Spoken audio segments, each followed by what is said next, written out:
لله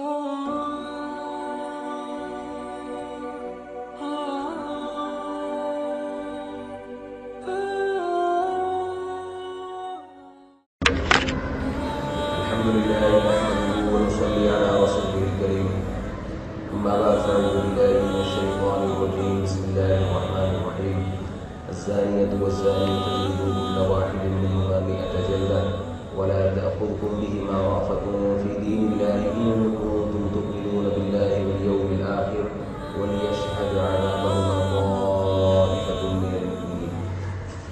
ایک اور بہت بڑا کبیرہ گناہ جس کو احادیث میں بہت بڑے جرم سے تعبیر کیا گیا ہے وہ ہے زنا کرنا. زنا اتنی بڑی برائی ہے کہ اس کی سزا دنیا میں جو سزا ہے وہ بھی اللہ نے بیان کی اور آخرت میں جو سزا ہے اس کو بھی بیان کی. دنیا میں زانی کی سزا کیا ہے؟ ارشاد فرمایا کہ زنا کرنے والی عورت اور زنا کرنے والے مرد کو 100 کوڑے لگاؤ، اور جب تمہیں ان کو کوڑے مارو تو تمہیں اللہ کی حد جاری کرتے ہوئے ان پر ترس نہیں آنا چاہیے،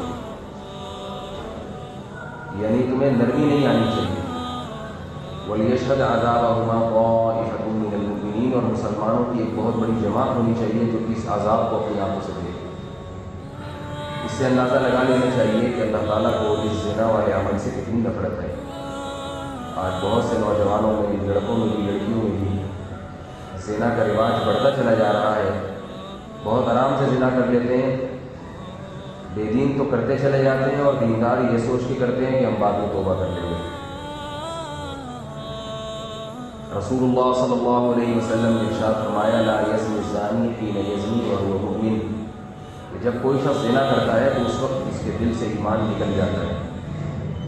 اتنی بے غیرتی، اتنی بے شرمی والا کام ہے کہ مومن ہو کے یہ کام کیا ہی نہیں جا سکتا.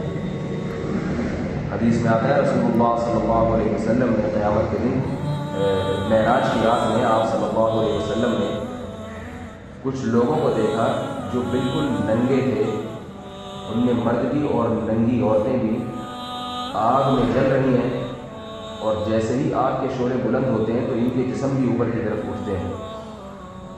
آگ میں ان کو جلایا جا رہا ہے، ننگے مرد ننگی عورتیں. آپ صلی اللہ علیہ وسلم نے حضرت جبریل سے پوچھا یہ کون لوگ ہیں؟ حضرت جبریل نے فرمایا کہ یہ آپ کی امت کے زناکار ہیں، وہ مرد اور عورتیں جو زنا کیا کرتے ہیں. اس لیے دنیا میں تو یہ برائی بڑھتی چلی آ رہی ہے، لیکن یاد رکھیے اللہ تعالیٰ نے جو نکاح کا قانون بنایا ہے، آدم علیہ السلام کا نکاح ماں حوا سے کرایا اور پھر نسب کو چلایا ان سے آگے وَبَثَّ مِنْهُمَا رِجَالًا كَثِيرًا وَنِسَاءً. تو یہ جو نصاب اللہ نے بنایا ہے، نظام اللہ نے بنایا ہے، یہ ایسا ہی نہیں بنایا. اگر زنا کی اجازت ہوتی ہے تو شادیوں کا حکم کیوں دیا جاتا ہے؟ تو اپنی خواہش کو پوری طریقے سے پوری کرنا، اپنے خواہش کو ناجائز راستوں سے پوری کرنا، یہ اللہ کی حدود کو توڑنے والی بات.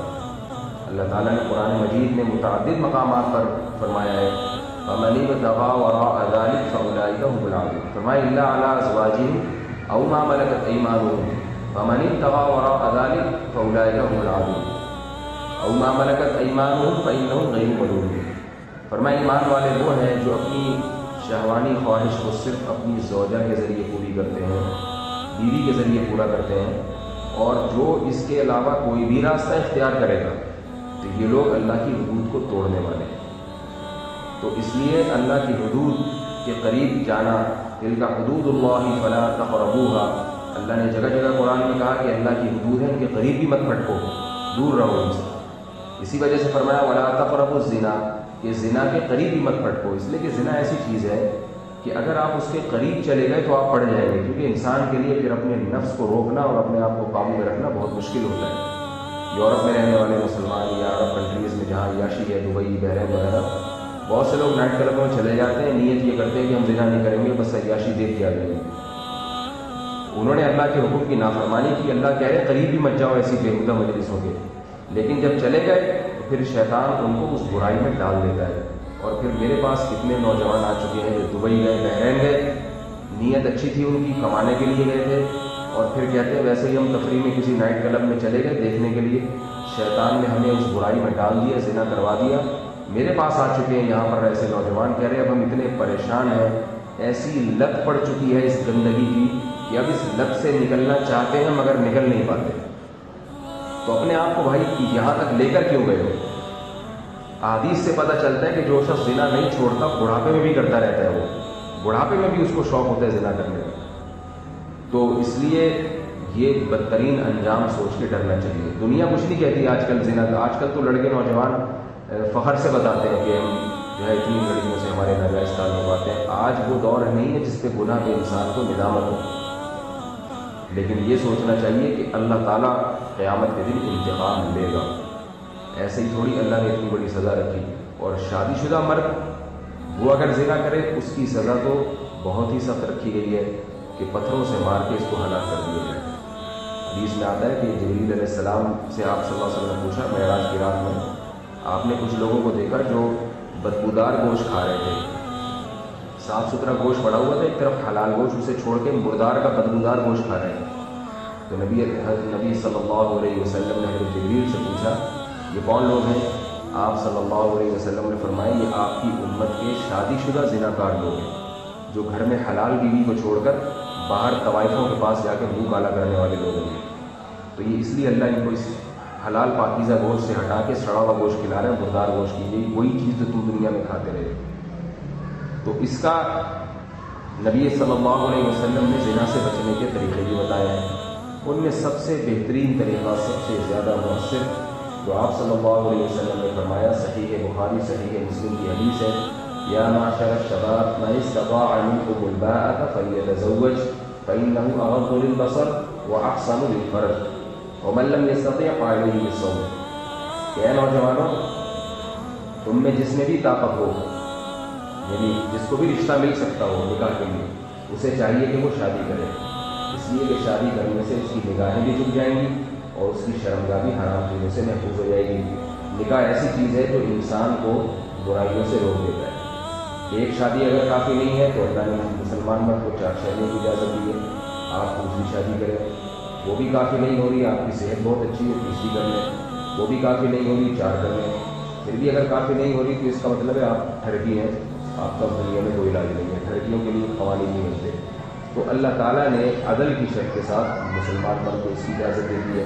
الحمدللہ میرے بیانات اس قسم کے نوجوانوں نے سنے، کئی نوجوان میرے پاس آ چکے ہیں جو کہتے ہیں کہ ہم زنا کے قریب پہنچ چکے تھے، قریب تھا کہ زانی بن جاتے، لیکن نکاح کے خیال نے ہمیں روک دیا، ہم نے کہا ہم شادی کریں گے، اور پھر انہوں نے الحمدللہ دوسری شادی کی، بعض نے تیسری شادی کی، اور اس عمل کی برکت سے ان سے زنا سے بچ گئے الحمدللہ۔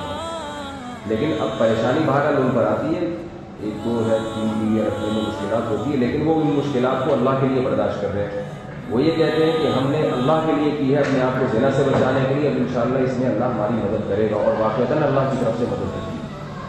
تو زنا کے قریب نہ پھٹکیں، اور زنا سے بچنے کا جو نسخہ ہمارے نبی صلی اللہ علیہ وسلم نے بتایا اس نسخے پر عمل کریں، وہ ہے نکاح والا نسخہ۔ اور فرمایا ومن لم یستطع، اور جو نکاح نہ کر سکتا ہو، کیوں نہیں کر سکتا؟ بعض دفعہ والدین کی طرف سے اتنی سخت رکاوٹ ہوتی ہے کہ وہ عبرت کا نشان بنا دیتے ہیں والدین اگر نکاح کر لیا آپ نے۔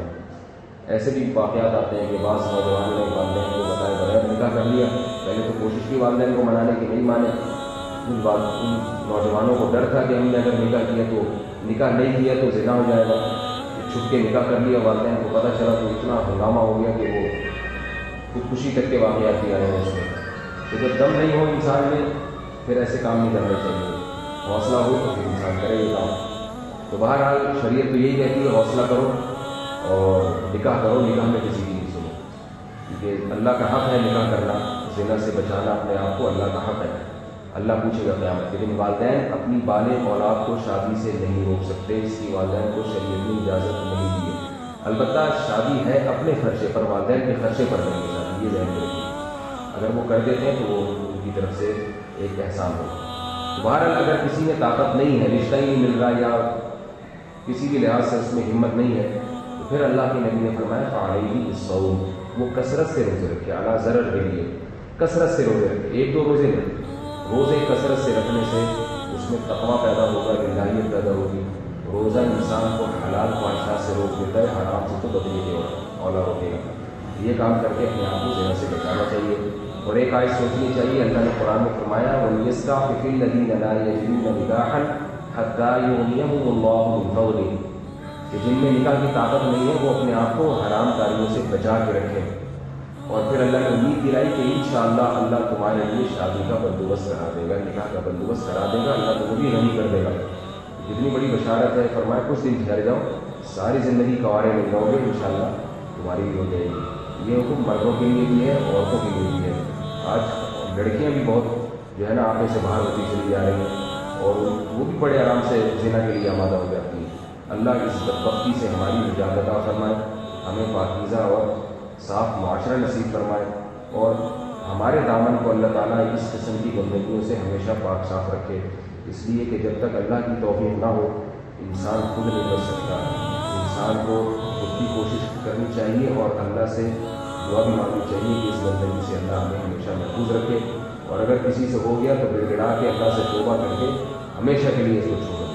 سبحانک اللہم و بحمدک، نشہد ان لا